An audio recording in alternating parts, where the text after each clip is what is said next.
when it comes to Shabbos, Yom Tov, Chinuch, and family expenses, there's this, bitachon that we naturally have, or was taught to us by you and Tati, that it's going to be okay, that even if this might seem stressful, but it's the right thing to do. You know what I mean?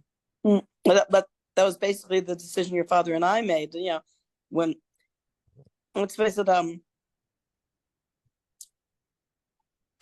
when people become from, and your family knows you're not working Shabbos and Yom Tov.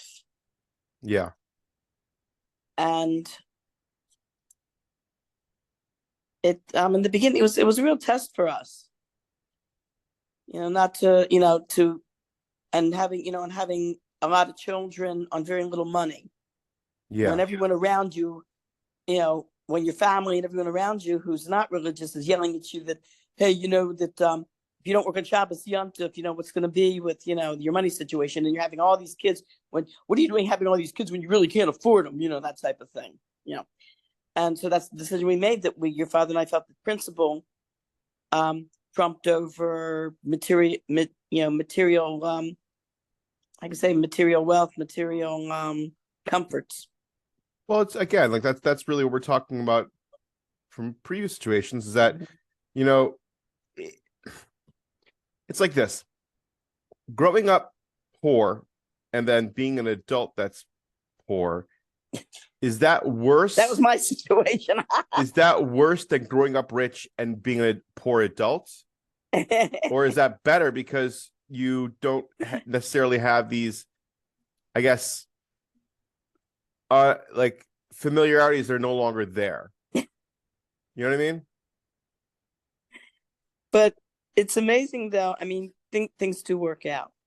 It's the road less traveled, but things do work out. And one of your brothers had an opportunity to work at a very high-end, expensive camp.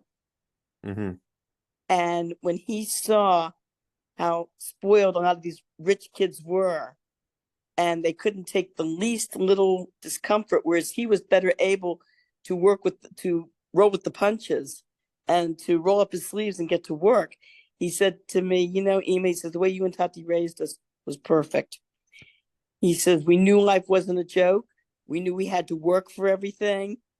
And we appreciated things a lot more than, he says, a lot of these very wealthy kids that just have had everything handed to them. And he says, one of the kids asked him how much money his parents gave him for canteen when he went away to camp.